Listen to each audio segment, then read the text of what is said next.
ये आकाशवाणी का ईटानगर केंद्र और अरुण FM 103.1 मेगाहर्ट्ज है। आज हम आपसे मिलवा रहे हैं national school of drama new Delhi के असिस्टेंट प्रोफेसर श्री विवेक एम्मानेनी से। विवेक एम्मानेनी भारतीय रंगमंच की दुनिया के एक जाने माने पर्सनैलिटी हैं। वे रंगमंच के अभिनेता, निर्देशक और नाटककार के रूप में जाने जाते हैं। हाल ही में अरुणाचल प्रदेश में अरुणाचल रंग महोत्सव के अवसर पर उनके द्वारा निर्देशित प्ले सोइनम दिखाया गया था और दर्शकों ने इसे बहुत पसंद भी किया। तो आइए बातें करते हैं विवेक एम्मानेनी से और जानते हैं उनके थिएटर जर्नी के बारे में। विवेक जी, सबसे पहले तो आपका हमारे स्टूडियो में हार्दिक स्वागत है। Thank you so much. जहाँ तक मुझे मालूम चला कि आपके पिताजी के थ्रू आपने बहुत कुछ सीखा। हेलो ईटानगर अरुणाचल। मेरी शुरुआत हुई थी पापा के साथ ही। पापा भी थिएटर करते थे, तो मुझे पता नहीं था कि वो क्या है क्या नहीं है। तो उस उम्र से वो जो चल रहा था हमारे घर के सामने चलते थे, कुछ करते थे वो लोग, मुझे पता भी नहीं है। मुझे मज़ा आता था, मैं जाता था और फिर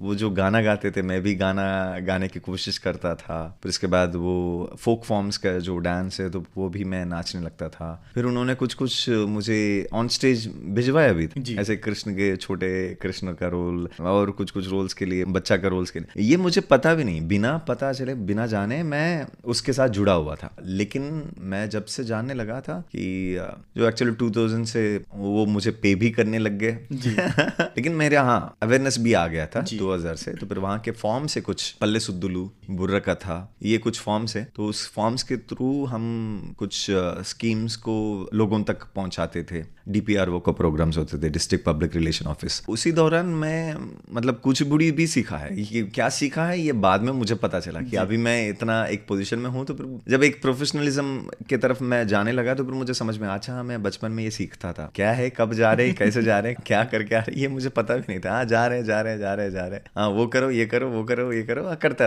रहा। कभी कभी डफली बजाया लोगों को देखते हुए, मेरे टीम में जो होते हैं तो उनको देख के मैं करने लग गया था। गाते थे तो मैं उनको इमिटेट करने लगा। लेकिन हाँ, मुझे बाद में ये लगा था, उनको भी समझ में आ गया होगा कि मेरी थोड़ा सा है टैलेंट जो है और मैं जिसमें फ्लेक्सिबल हूँ और मेरे से हो रहा है, तो वो है डांस और एक्टिंग। तो सर, जैसे अभी आपने कहा कि कुछ सालों बाद आपके पापा ने आपको पे करना शुरू किया, तो शायद तब लगा कि हाँ मैं भी अब प्रोफेशनल बन गया हूँ, कुछ ऐसा ख्याल आया? उस टाइम पे भी प्रोफेशनलिज्म क्या है ये मुझे पता नहीं था, लेकिन उन्होंने बोला कि देखो ये तुम्हारे पैसे हैं। मैंने कहा अरे वाह, पैसे भी मिलते हैं इसमें और वो भी पढ़ने के टाइम पे पैसे मिल रहे हैं। शायद मैं उससे भी सेटिस्फाई नहीं हुआ, लेकिन मुझे याद था कि वो पैसे दे रहे हैं, क्योंकि मेरा तो कुछ रहा है कि मुझे कुछ बड़ा करना है। वो जो कर रहे हैं तब भी मैं सेटिस्फाई नहीं था कि घूम रहे गांव घूम रहे, लेकिन ये कर रहा हूँ, लेकिन इसके परे कुछ है, इसके आगे जाना है, मुझे इसके आगे जाना है। कैसे जाना है पता नहीं था, लेकिन मुझे इसके आगे जाना है, कुछ और बड़ा कुछ करना है, ये वाला। और उसके बाद थिएटर को आपने सीरियसली कब लिया और ये कैसे हुआ? क्योंकि शुरुआत से तो आपने कहा कि आप इसे पसंद करते थे, इसमें कुछ करना चाहते थे, लेकिन सीरियसली कब लेना शुरू हुआ? एक्चुअली क्या है कि ग्रेजुएशन के टाइम पे बताया था ना, इससे पहले जैसे बताया था कि मैं डांस मेरे अंदर है और मैं कुछ बुड़ी भी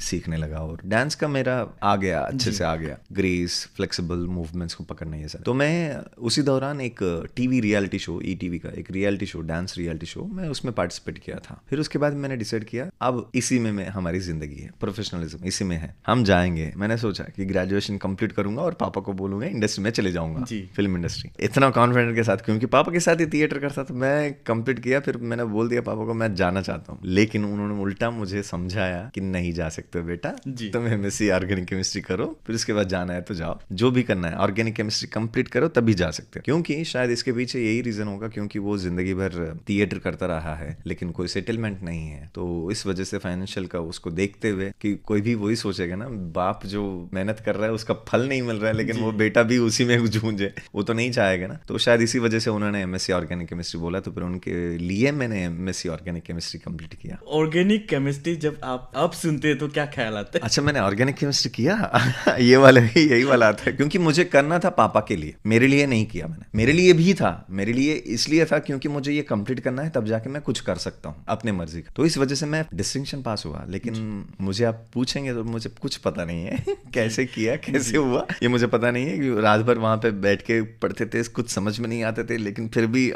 रटे रहो, लगे रहो, यही वाला बात। कंप्लीट किया। कंप्लीट करने के बाद मुझे इंडस्ट्री में जाना था, तो यूनिवर्सिटी में, उस्मानी यूनिवर्सिटीज में क्या है कि आप एक साइंस में आप एक ग्रुप कर सकते हो, कोर्स कर सकते हो, इसके थ्रू आपको स्कॉलरशिप भी मिलेगा और रहने का हॉस्टल अकोमोडेशन मिलेगा। फिर उसके बाद मैं एमएससी ऑर्गेनिक केमिस्ट्री करने के बाद कोई अपना पेरेंट्स के ऊपर डिपेंडेंट होना चाहता है क्या? नहीं, मैं भी यही सोचा। तो फिर मुझे चाहिए था कुछ रहने का एक जगह और खाने के लिए खाना। तो मैंने सोचा चलो ठीक है, साइंस हो गया तो फिर एक आर्ट्स कोर्स डालते हैं, मिल जाएगा, तो इसके थ्रू हम कुछ कर सकते हैं कि रहने का जगह मिलेगा, खाना भी मिल सकता है। तो मैं जर्नलिज्म चूज किया। जर्नलिज्म इसलिए चूज किया क्योंकि इंडस्ट्री कैसे जाना है एक वे मुझे एग्जैक्टली आइडिया नहीं था। तो फिर मैं सोचा शायद इलेक्ट्रॉनिक मीडिया करेंगे तो फिर उसके थ्रू जर्नलिज्म, फिल्म जर्नलिज्म के थ्रू कुछ कॉन्टेक्ट्स बनेंगे, तो फिर ये मुझे मैं करने लगा। तो आपने एक डेब्यू फिल्म की है, उसका नाम है स्क्रीन प्ले, उसके लिए आपको बेस्ट एक्टर का अवार्ड भी मिला। हाँ, कुछ इंटरनेशनल बेस्ट एक्टर का अवार्ड मिला वाइकीकी इंटरनेशनल फेस्टिवल का, बीच का। वो क्या है, एनएसडी जाने से पहले एक अलग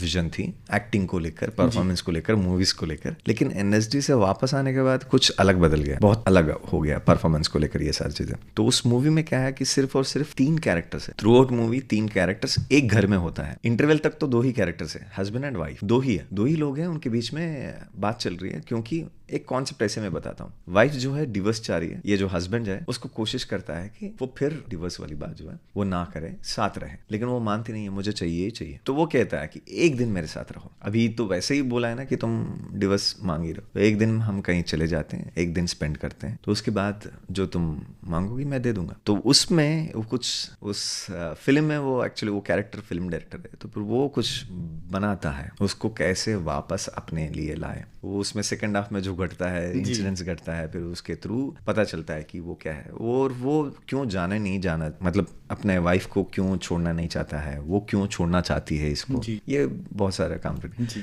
तो बहुत सारे लोगों को बहुत अच्छा लगा, but of course making values की, क्योंकि बजट, अपकमिंग आर्टिस्ट, इतना कोई बिलीव करके कोई रखता नहीं है पैसे, उतना पे मतलब आई मीन इन्वेस्ट नहीं करते हैं, बट स्टिल एक्टर ओरिएंटेड है, एक लोकेशन पे चला है, तो फिर इसलिए इंटरनेशनल फिल्म फेस्टिवल में अभी भी घूम रही है और अच्छा खासा रिस्पॉन्स आ रहा है उसका। फिलहाल की बात करें तो विवेक एमिनानी जो है अब एक एस्टैब्लिश्ड एक्टर है, एस्टैब्लिश्ड डायरेक्टर है, लेकिन एक्टिंग से एनएसडी का जो जर्नी था किस तरह हुआ? इसके पीछे एक है, आप जानते हैं ना कि रिपब्लिक डे परेड जानते हैं जो राष्ट्रपति भवन में चलता है, तो एनएसएस रिपब्लिक डे परेड चलती है, 26 जनवरी का जो परेड चलता है, तो फिर उसमें मैं पार्टिसिपेट किया था दिल्ली के, उसमें एनएसएस के थ्रू पार्टिसिपेट किया था। तो उसमें आखिरी दिन पूछा गया था कि कौन कौन क्या बनना चाहते हैं, सब लोग अपना अपना बता रहे थे। मुझे तो बनना था एक्टर, तो मैं कैसे बोलूँ, सारे लोग बोल रहे हैं आईएएस, एमबीबीएस, मेजर, ये सारे बोल रहे हैं। फिर मैंने बोला जाके मैं एक्टर बनना चाहता हूँ। फिर उसके बाद उन्होंने कहा है, आशुतोष राणा जो एक्चुअली एनएसडी का ही है, उन्होंने कहा कि बहुत अच्छा है, आशुतोष राणा आपके सीनियर है, मतलब हमारे सीनियर एनएसडी में भी है और एनएसएस आरडी परेड में भी वो सीनियर है, उन्होंने लीड किया था, उन्होंने ये बात मुझे बताया, बेटा तुम कोशिश करोगे तो फिर हो जाओ। क्योंकि मैंने पार्टिसिपेट किया था कि कल्चरल के उसमें, कल्चरल में पार्टिसिपेट किया था, फिर उसके बाद परेड में भी पार्टिसिपेट किया था, तो फिर उनकी वजह से मुझे समझ में आ गया अच्छा स्कोप है, दिख रहा है। उन्होंने मुझे भरोसा दिया कि आशुतोष राणा है, एनएसएस आरडी परेड को लीड किया था, फिर उसके बाद अभी वो एनएसडी में काम किया, फिर उसके बाद अभी बहुत एस्टैब्लिश्ड एक्टर है। तब मुझे एनएसडी का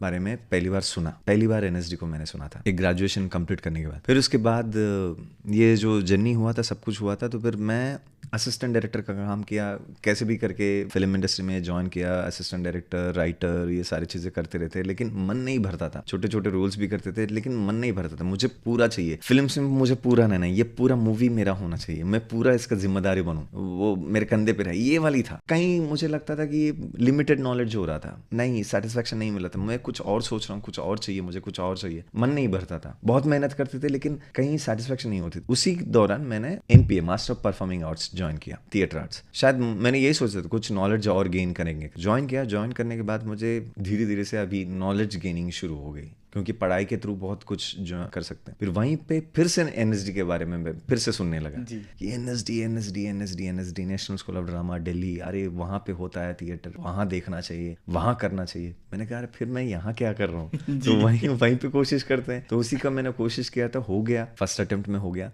वो 2014 में मैंने ज्वाइन किया। फिर उसके बाद से मैं अभी तक पीछे मुड़ के नहीं देखा। नॉलेज हमेशा गेन होती रही है, गेन होती रही है, गेन होती रही है। इसी के दौरान मैं 14 to 17 NSD का ग्रेजुएट कोर्स खत्म किया। फिर उसके बाद नेशनल स्कूल ऑफ रेपर्टरी में 1 साल काम किया प्रोफेशनल आर्टिस्ट। फिर उसके बाद एक फेलोशिप प्रोजेक्ट किया था। उसके बाद लॉकडाउन हो गया, सब लोग जानते हैं। फिर उसी दौरान मैं हैदराबाद मुझे वापस जाना पड़ा क्योंकि लॉकडाउन की वजह से। फिर वहां पे मैं एक फेमस रामा नायडू स्टूडियो से, जो एक्चुअली राणा दग्गुबाटी को जानते ही हैं, उनके ग्रैंडफादर ने एस्टेब्लिश किया है रामा नायडू, सुरेश प्रोडक्शंस रामा नायडू। तो वहां पे मैं 2 साल पढ़ाया। वहां पे एक्टर्स को पर्सनल ट्रेनिंग भी देता था और वहां पे मैं पढ़ाता था, एक्टिंग पढ़ाता। तो पढ़ाना ही हो गया। फिर लॉकडाउन की वजह से क्योंकि काम कुछ नहीं हो रहा, तो पढ़ाना हो गया, ट्रेनिंग देना हो रहा है ये। फिर उसी दौरान NSD का पोस्ट निकला, तो फिर मैंने सोचा यहाँ पढ़ा रहे हैं तो फिर यहाँ क्यों पढ़ाना है, वहां पढ़ाते NSD में जाके पढ़ाते। तो अप्लाई किया, हो गया। तो NSD में अभी assistant professor classical Indian drama पढ़ाता हूँ। NSD के एलुमनाई होकर अब NSD के असिस्टेंट प्रोफेसर, पढ़ना और पढ़ाना में क्या डिफरेंसेस पाते हैं?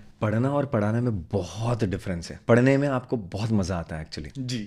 पढ़ने में आप ये सीख रहे हो, वो सीख रहे हो। मुझे इतना मजा आता था, अरे यार दिन भर इतना मेहनत क्या है कि मुझे नया नया कुछ सीखने के लिए मिलता था। मुझे बहुत अच्छा लगता था कि सुबह मॉर्निंग 7 बजे मूवमेंट क्लास शुरू होती थी। 7 बजे से लेकर 7 AM ऑनवर्ड्स है, वो कब खत्म होगा पता नहीं है। 7 AM ऑनवर्ड्स पेपर में, ऑन पेपर में लिखा रहता है कि 7 to 8, 7 to 5 लिखा रहता है, लेकिन हम करते हैं, कुछ काम करते रहते हैं, वो एक्सटेंड होता रहता है तो रात भर। तो नया नया चीज सीखने के लिए मौका था। स्टूडेंट लाइफ हमेशा हर एक की जिंदगी में स्टूडेंट लाइफ बहुत इंपॉर्टेंट होता है, अच्छा लगता है। तो वो मेरे साथ भी हुआ क्योंकि मैं सीखता था, सीखने का मौका मिला, टाइम मिला। अब कुछ सीखने के लिए सोचते हैं, टाइम नहीं मिलता। अरे पढ़ाना ही है ना, तो फिर उसमें हम रहते हैं। ये एक अलग जर्नी है। पढ़ाना है तो आपको भी पढ़ना पड़ेगा, तो नॉलेज गेन करना पड़ेगा। तो इसके दौरान मैं बहुत सारे किताब पढ़ रहा हूँ और भी लोगों से मुलाकात होती रहती है, बातचीत होती रहती है।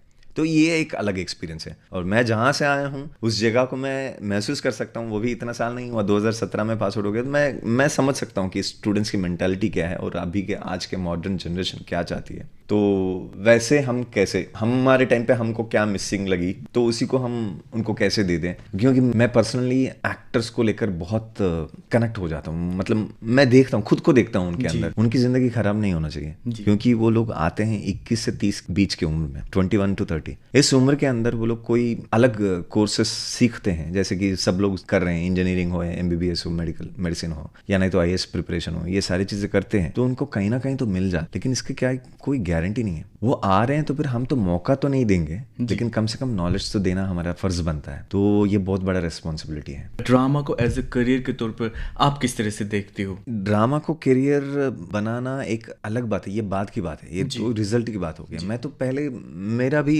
यही था, मकसद यही था, क्योंकि मुझे अभी समझ में आता है कि वो जो कुछ मिसिंग लग रहा था शुरू में जब इंडस्ट्री में था, काम कर रहा था, लेकिन कुछ मिसिंग, वो मुझे बाद में समझ में आया, ये तो नॉलेज की मिसिंग थी। नॉलेज की मिसिंग मतलब नॉलेज गेन करते वक्त मुझे इतना सेटिस्फैक्शन लग रही है कि शायद कोई स्टारडम नहीं दे सकता। ये स्टारडम का भी कोई एक डर होता है, आप कब खो बैठते हो उसका। लेकिन जब आपके पास एक नॉलेज होती है, नॉलेज गेन करते जा रहे हो, तो उसका कोई लिमिट नहीं होती, इसका खुशी का कोई लिमिट नहीं होती। मुझे यही लगता है कि आप सक्सेस हो रहे हो या नहीं हो रहे हो, ये तो बात की बात है। पहले आप नॉलेज गेन करना शुरू करो और आप उस प्रोसेस में रहो, उस प्रिपरेशन में रहो, तो ऑटोमेटिकली आपको रिजल्ट मिलेगा ही मिलेगा। आप इतना मेहनत करते हो तो इतना फल मिलेगा करके इस फील्ड में नहीं है जी।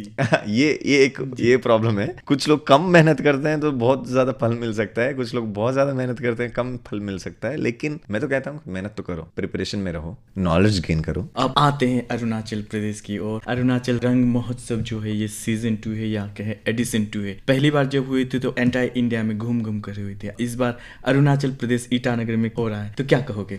मुझे इतना अच्छा लग रहा है, मैं दिल से बोल रहा हूँ, सच में दिल से बोल रहा हूँ। मैं जब आया पिछली बार तवांग में, कालावांगपो हुआ था, तब देखने के बाद यंग जनरेशन, इतना यंग जनरेशन आके परफॉर्म कर रहे हैं यहाँ पे। और इसके पीछे ऑफ कोर्स मेरा कोलीग रिकिंदा बहुत मेहनत कर रहा है कि अरुणाचल के अंदर थिएटर कल्चर को लाने के लिए। बट मैं ये कहूँगा, आप अरुणाचल के अंदर ना ये कल्चर है ही। थिएटर में क्या चाहिए? गाना चाहिए, नाचना चाहिए, एक है। ये तो आपको कोई सिखाने की जरूरत नहीं है। 90 to 95% लोग जानते हैं कि गाना कैसा है और नाचना कैसा है। और इतना डिफरेंट कल्चर से आप, मिनी इंडिया है, इंडिया के अंदर जितना कल्चर है उतना एक स्टेट में देखने के लिए मिलता है। तो इन चीज़ों को, गाने को या डांस को, आपके कल्चर को, एक ट्रेडिशन को एक थिएटर के फॉर्म में लेकर आना है। वही मैंने किया था। वो मोनपा का कल्चर को लेकर हमने एक परफॉर्मेंस बनाया था। उनका फोक टेल सुनते थे, क्योंकि ओरल ट्रेडिशन है यहाँ पे बहुत ज़्यादा। तो वो इतने सारे कहानी बता रही थी, इतने सारे कहानी बता रहे थे। उन सारे कहानी को मिलाकर मुझे एक कहानी बनाना है, कोई एक कहानी बनाना है, और वो कहानी मोनपा के रिचुअल्स के साथ जुड़े और उसी के थ्रू रहे। तो वो हमने बनाया था। वो बनाते वक्त मुझे यहाँ के लोगों को देख के इतना लगा कि यार कैसे कर लेते हैं ये लोग, है आपके अंदर है। तो ये यहाँ होना तो मुझे तो बहुत गर्व लगता है। Feeling very proud and happy. So एक जगह पे इतना बड़ा फेस्टिवल हो रहा है और इस फेस्टिवल में national wide, international wide theatre, well known theatre artist आ रहे हैं, परफॉर्म कर रहे हैं। बहुत अच्छे अच्छे परफॉर्मेंस हो रहे हैं और वेल नोन है वो लोग, बहुत नाम कमा चुके हैं थिएटर में। वो लोग आके परफॉर्म कर रहे हैं यहाँ पे। तो वो रिकिंदा बोलने की वजह से of course you know that ambassador रहे हैं इस फेस्टिवल का पंकज त्रिपाठी जी। इन्होंने बुलाया तो फिर वो आ गए हैं, सपोर्ट करने के लिए आए हैं। और इन सब के पीछे ऑफ कोर्स कितना भी एक आर्टिस्ट का ड्रीम हो, इसको पूरा करने के लिए गवर्नमेंट के सपोर्ट नहीं होता तो नहीं होता है। तो ये गवर्नमेंट, अरुणाचल गवर्नमेंट बहुत अच्छे से सपोर्ट कर रही है। मैं तो मेस्मराइज हूँ। आपने जो प्ले जो डायरेक्ट किया सोइनम द, बहुत अच्छा किया, बहुत सुंदर। मैंने भी खुद देखा है, लोग बहुत तालियां बजा रहे थे जब एंड हुआ, तो बहुत खुश थे। लेकिन ये जो एक्टर्स थे सारे के सारे अमेचर्स थे या तो पहली बार कर रहे थे, तो क्या कहोगे इन एक्टर्स के बारे में? देखिए, ये सच में पहली बार कर रहे हैं और लोगों को बहुत शौक भी लगा था कि ये पहली बार कर रहे हैं, ऐसे लगा था। क्योंकि एक हमारा शेड्यूल शुरू होती थी, 1 महीने का शेड्यूल में सुबह में 6 बजे बुलाता था। मॉर्निंग 6 o'clock रहना है, तो 6 बजे उनको दौड़ाना, मूवमेंट कराना, योगा कराना। क्योंकि एक डिसिप्लिन, आपके पास टैलेंट है लेकिन एक डिसिप्लिन की ज़रूरत होती है। डिसिप्लिन वो ट्रेनिंग बॉडी हो सकती है, एक बॉडी होती है, एक्टर बॉडी है, एक होती है, उसके लिए एक आपकी ट्रेनिंग की ज़रूरत होती है। तो आपको उठना पड़ेगा, सुबह उठना पड़ेगा। तवांग से आए हुए लोग हैं और मतलब स्पेशली आज के जनरेशन को आप 6 बजे उठाएंगे तो लोग बोलेंगे अरे यार 6 बजे को मुझे क्यों उठना क्यों है। ऑब्वियसली बात है, यहाँ पे क्यों ही एक अच्छी बात ये भी है, यहाँ पे कोई कॉम्पिटिटिव वो दिखता नहीं है, अरे मुझे इससे पहले जाना है, मुझे उससे भी उसको पीछे करके मुझे आगे बढ़ना है, ये नहीं दिखता है। इसी वजह से बहुत रिलैक्स है यहाँ। दिल्ली में वो नहीं है। दिल्ली में मेट्रो में घुसने में भी कंपटीशन है, मैं पहले घुसूं, मैं पहले जाऊं, मैं पहले बैठूं, आपको मौका ही नहीं देगा। तो ये कॉम्पिटिटिव नेचर वहां पे है, इतने सारे हैं, यहाँ पे नहीं है। इसी वजह से रिलैक्स है। लेकिन आपको एक बड़ा कुछ करना है तो फिर आपको थोड़ा सा ये हार्डवर्क की तरफ जाना होता है। तो इसलिए मॉर्निंग 6 बजे से लेकर नाइट 10 बजे तक हम काम करते थे। उसके थ्रू, क्योंकि आपने देखा है प्ले में तो फिर गाने भी हैं, तो वो गाना का एक रिहर्सल होता था, मतलब एक सेशन होती थी, फिर वॉइस एंड स्पीच का एक सेशन होता था, फिर स्क्रिप्ट रीडिंग एक सेशन होती थी, फिर उसके बाद आके हम ब्लॉकिंग करते थे, डेली ब्लॉकिंग करते थे। उस ब्लॉकिंग के थ्रू ही उनको मैं सिखाता था कि एक्टिंग, एक्टर्स, कभी कभी एक सीन लगता है कि चलो ठीक है ये आधा घंटे में हो सकता है, लेकिन वो कभी कभी लगता है क्योंकि वो लोग पहली बार नाटक कर रहे हैं तो कभी कभी हुआ तो वो 3.5 घंटे लग गए, 4 घंटे लग गए एक सीन के ऊपर काम करने में। बार बार बोलना पड़ता है, एनर्जी चली जाती है, क्योंकि पहली बार कर रहे हैं ना। तो पहली बार कर रहे हैं तो फिर उनको चाहे मुझे डांटना पड़े हो, मुझे गुस्सा करना हो, मैंने किया है। उस प्रोसेस के दौरान एक्टर्स लगे रहे, क्योंकि हम बार बार उनको बोलना पड़े ये क्यों हो रहा है, किसके लिए हो रहा है, आपके लिए हो रहा है। और यूथ है, यंग जनरेशन है, सच में मेहनत की, बहुत इंटरेस्ट दिखाया जी। और इस प्ले की बात करें तो म्यूजिक एक बहुत बड़ा इंपॉर्टेंट फैक्टर रहा है, पर्टिकुलरली उस हिंदी सॉन्ग के। मैंने देखा कि सोशल मीडिया पे उस सॉन्ग की मांग भी बहुत हो रही है, तो क्या ये सॉन्ग मिल सकते उन्हें? मिलना पॉसिबल नहीं है जी। नहीं, बहुत तारीफ हुई थी। हाँ, क्योंकि वो आई नो दैट हमारा ये जो म्यूजिक कंपोज किया है रिंडाओ, जो अभी ARM का फेस्टिवल एंथम भी बनाया उसने, तो हमारी बातचीत ऐसे हो रही थी, तो फिर वो म्यूजिक सेशन मैंने उनको दे दिया था, म्यूजिक सेशन तुम कंडक्ट करो करके। तो उस म्यूजिक सेशन में उन्होंने ऐसे बजाया कुछ गाना गवा रहे उनसे, तो अपना एक कंपोज किया वो गाना, ये जो आपने सोइनम में देखा है, ये कैसा है ये इश्क, ये गाना उन्होंने मुझे एक बार सुनाया, मतलब क्लास के दौरान ही। ऐसे गाने थे, मैंने कहा अरे वाह, मुझे चाहिए था प्यार के ऊपर, हमें बनाना है प्यार के ऊपर ही बनाना है। तो ये जो गाना मैंने सुना था तब मुझे लगा कि ये गाना हमारे लिए बहुत सूट करता है। तो मैंने मांग किया उसको, रिंडा मुझे ये गाना चाहिए। क्यों? मैंने बोला कि नाटक में हम यूज करेंगे। नाटक तो आपका बना नहीं है, गाना कैसे दे? मैंने कहा मेरे दिमाग में बन चुका है नाटक, तो उस नाटक में ये गाना बहुत फिट होगा। तो उन्होंने बोला ये तो मेरे दिल का बहुत करीब है, मैं कैसे दे दूं, ये सारी चीजें उनको लगा। मैंने कहा देखो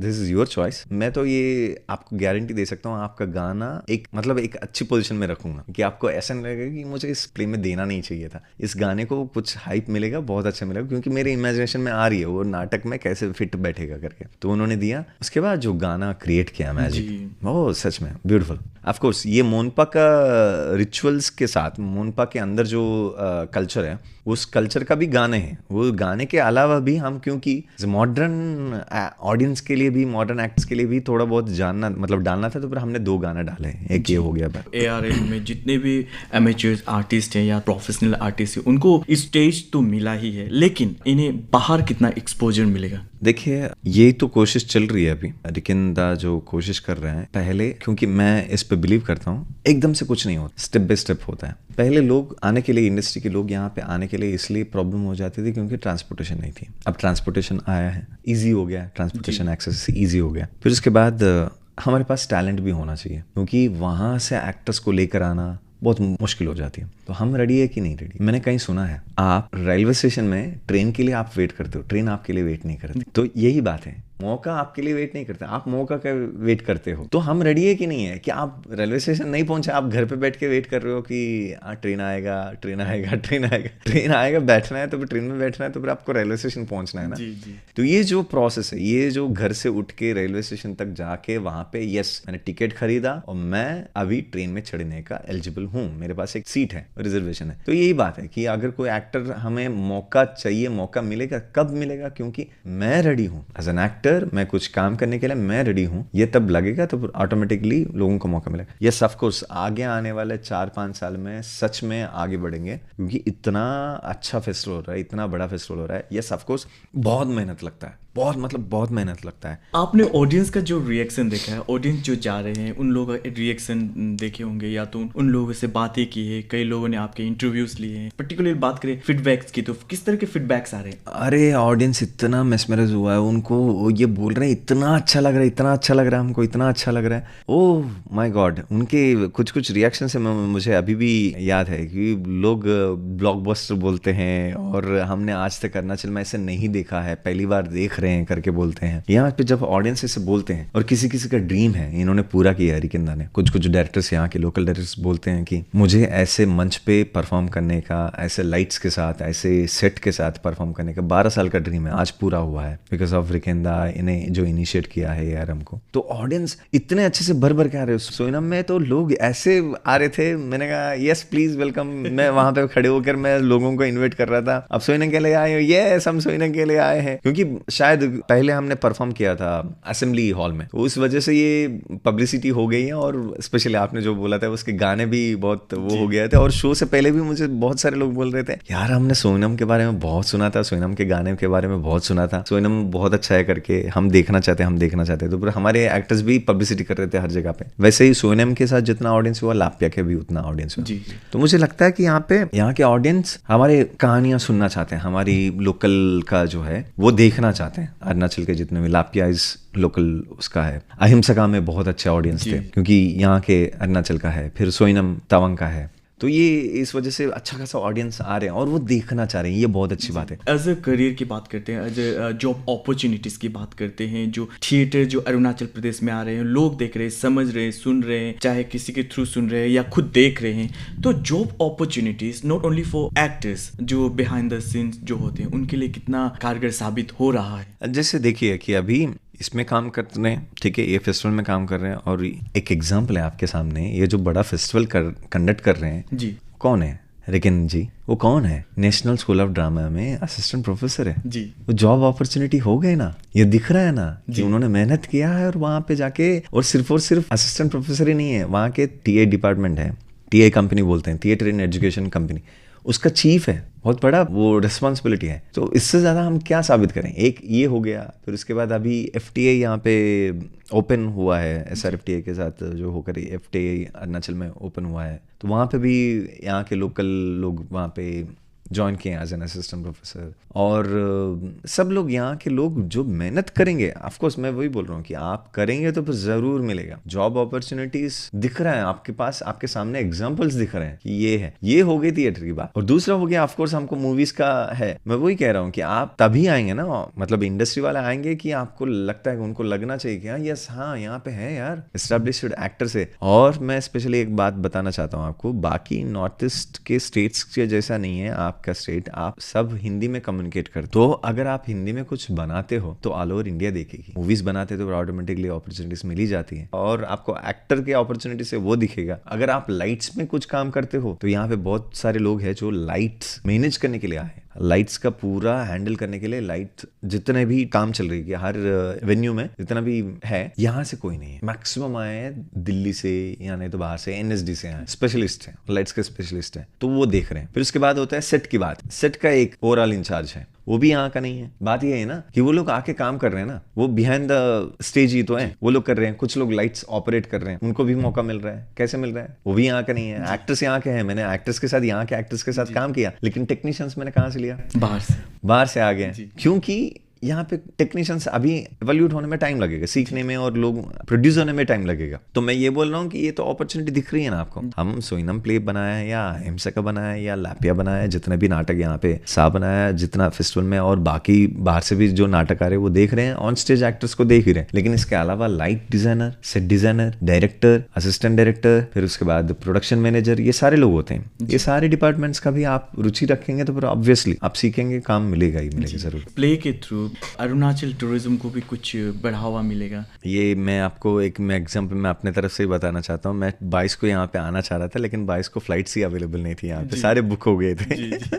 तो इससे ज़्यादा क्या, लोग आ ही रहे हैं ऑफ कोर्स, क्योंकि बहुत सारे लोग, अभी पंकज त्रिपाठी जी के, उनसे भी सुना होगा कि यार पहली बार आए हम। फिर उसके बाद बहुत सारे लोग यहाँ पे, जितने भी लोग आ रहे हैं, मुंबई से भी आ रहे हैं, अरे इतना सुंदर जगह है। और दिल्ली से हमारे वाइस चेयरमैन आए थे, उनको भी ये लगा पोल्यूशन बिल्कुल नहीं है, इतना शांति है। और लोग जाएंगे जरूर बोलेंगे, मैं तो बार बार बोलूंगा। और रेपेट्री कंपनी आई थी, वो लोग भी बोलेंगे बाहर जाके, अरे यार हम वहाँ पे गए हैं। और सोशल मीडिया के थ्रू इतना पब्लिसिटी हो रही है, इतना पब्लिसिटी हो रही है। मैं हूँ हैदराबाद से, तेलंगाना से, और मैं जो भी पोस्ट डाल रहा हूँ तो वहां तक जा रही है, पहुंच रही है।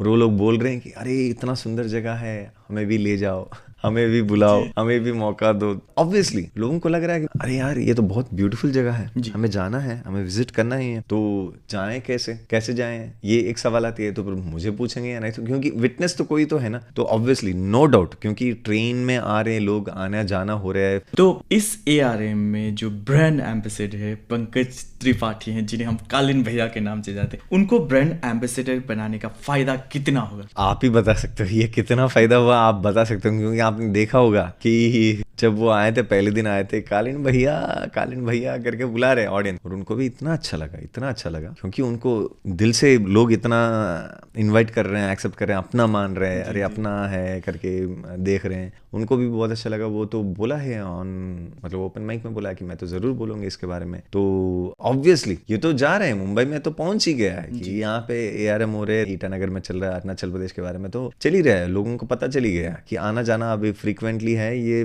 लोगों को समझ में आ गया। बस वही है, प्रोड्यूसर को भरोसा मिलना है इन्वेस्ट करने के लिए। एक बार भरोसा मिल गया तो आएंगे, प्रोड्यूस करते रहेंगे। एक फिल्म्स की बात होगी। और थिएटर वाले जितने भी अभी डायरेक्टर्स आए हैं, जितने भी टीम्स आए हैं, वो लोग सब लोग बहुत खुश हुए हैं। बहुत बड़ा फेस्टिवल है, बहुत बड़े लेवल पे कर रहे हो, बहुत अच्छा लगा हमको करके। क्योंकि कुडियट्टम एक इंडियन एंशिएंट परफॉर्मेंस है, वो लोग आए हैं कलामंडलम से। फिर अट्टाकलरी, जो कलरी पाइटू, जो ट्रेडिशनल मार्शल आर्ट फॉर्म है इंडिया का, उसको लेकर एक लोग परफॉर्म करते हैं कंटेम्प्रेरी करके, वो लोग आए हैं। वो लोग बहुत मेस्मराइज हुए हैं। मुंबई से एक टीम आई थी, टेकिंग साइड्स, अतुल कुमार जो बहुत नाम है, तो वो लोग, उनको बहुत अच्छा लगा। नेपाल से टीम आई कन्फेशन का, वो हमारे पास होटे जो परफॉर्म किए थे, अनुराधा मजुमदार, उनको भी बहुत अच्छा लगा। इतना अच्छा लग रहा है उनको, बहुत अच्छा लग रहा है। और मैं तो दावा से कहूँगा कि आगे बहुत होने वाला है, कि 4-5 साल में तो ये इतना बड़ा होने वाला है। अब तो नाम छा गया ARM के थ्रू, थिएटर उसमें, आर्टिस्टिक उसमें, क्योंकि सब लोग जानते हैं यहाँ पे म्यूजिक फेस्टिवल हो रहा है, कॉन्सर्ट होता है, लेकिन थिएटर होना अभी है।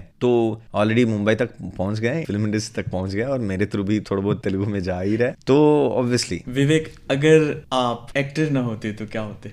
एक एक्टर ना होता तो क्या होता ये मैंने कभी इमेजिन नहीं किया। शायद आर्मी में होता। आई मीन इमेजिन नहीं किया, लेकिन मैं ऐसे बोल रहा हूँ क्योंकि मैं जो डिसिप्लिन इसमें जो बिलीव करता हूँ, मैं सुबह सुबह उठ के रनिंग करना या कुछ योगा मार्शल आर्ट्स करना, ये सारी चीज़ें मुझे अच्छा लगता है। मैं इसलिए स्पोर्ट्स नहीं बोला, इसलिए मैं मार्शल आर्ट्स नहीं बोला क्योंकि एक फील्ड के साथ वो मतलब वहीं पे रह जाता है, लेकिन एक्टर को सारी चीज़ें आना बहुत ज़रूरी है। उसको हार्स राइडिंग आना चाहिए, बाइक राइडिंग आना चाहिए, कार राइडिंग आना चाहिए और स्विमिंग आना चाहिए। आप जानते हैं यहाँ एक्टर को सब कुछ आना चाहिए, वैसे ही आर्मी में भी सब कुछ आना चाहिए। तो मुझे यही लगा कि इस वजह से जो आर्मी में जो लोग रहते हैं तो सारी चीज़ें सीखते हैं, क्योंकि वहाँ पे भी सीखने का मौका है और वहाँ पे भी उनको बहुत ज़रूरी होता है कि मुझे ये नहीं आता वो नहीं आता, क्योंकि वो लोग हमेशा अलर्ट रहना होता है, मतलब एज पे रहना होता है कि मुझे ये नहीं आता है, जान चली जाती है, यही वाली बात है। तो वही यहाँ पे एक्टर का भी होता है कि आपको कुछ नहीं आता है तो फिर आप शायद मिस कर देते हो रोल मिस कर देते हो, ये नहीं आता है चलो ठीक है इसको छोड़ दो, ये वाली बात है। तो फिर मैं इसलिए शायद मुझे लगा कि मैं शायद उसमें रहता तो फिर डिसिप्लिन के साथ मैं सारी चीजें सीखता वहां पे भी। तो जैसे अभी आपने कहा कि शायद अगर आप एक्टर न होते तो शायद आर्मी में होते, तो आर्मी में भी बहुत अच्छा करते। अंत में जाते जाते जो एस्पायरिंग जो एक्टर्स हैं, एक्ट्रेस हैं, या जो भी थिएटर फील्ड में कुछ करना चाहते, उन्हें क्या कहेंगे? देखिए, हमको पहले लगता है कि इसमें क्या मिलता है। हमारे पेरेंट्स भी यही सिखाया है कि कोई भी काम करते हो तो फिर उसमें क्या मिलता है, करेंगे तभी तो पता चलेगा कि क्या मिलेगा। मैं दावा से कहूँगा कि मैं ये सोच के आया था, चाहे वो दिन में एक टाइम खाना क्यों ना हो, मैं इसी से कमा के खाऊंगा। तो मैं इसमें आ गया और मैंने यही चाहा, क्योंकि मेरा फाइनेंशियल सपोर्ट नहीं है फैमिली से कि मैं खुद प्रोड्यूस करके मूवी बनाऊँ, मैं अपने आप को एस्टेब्लिश करूँ, वो भी नहीं है, और ना कोई फैमिली बैकग्राउंड है फिल्म इंडस्ट्री में। लेकिन मैं आ गया क्योंकि मुझे सीखना है, नॉलेज गेन करना है। एक ही एक वो है कि आपके पास ये दोनों नहीं है तो तीसरा बहुत बड़ा हथियार होता है कि आपके पास नॉलेज है, आप सीखे हो, सारी चीजें सीखे हो, तो इसके थ्रू आप पहुंच सकते हो। ऑफ कोर्स हमको लगता है कि हम सीखा है, हमने सीखा है, लेकिन जब लोगों को देखते हैं यार हमें और सीखना है, क्योंकि सबके पास अलग अलग टैलेंट होती है, सब लोग अपने अपने तरफ से मेहनत कर रहे हैं, सब लोग अपने अपने तरीके से वो सीख रहे हैं। मैं तो कहता हूँ कि पहले सीखना शुरू करो, सीखेंगे तो ऑटोमेटिकली उसकी अपॉर्चुनिटीज आएंगे ही आएंगे। आप रेडी हो जाओ। पहले रेडी होना मतलब मैं रिजल्ट को लेकर करने के लिए बात नहीं कर रहा हूँ, आप कुछ तो सीख रहे हो ना, कि आप MBBS डॉक्टर बनना है, या नहीं तो पुलिस बनना है, या नहीं तो लॉयर बनना है, इंजीनियर बनना है, टीचर बनना है, IAS बनना है, इन सब के लिए आप पढ़ाई तो कर ही रहे हो, लर्निंग पीरियड तो है ही। वैसे ही इसका भी एक लर्निंग पीरियड होती है, उस लर्निंग पीरियड में खत्म होने के बाद आपको यस ऑफ कोर्स कुछ मिलेगा जरूर, उस मेहनत का फल तो आएगा ही आएगा।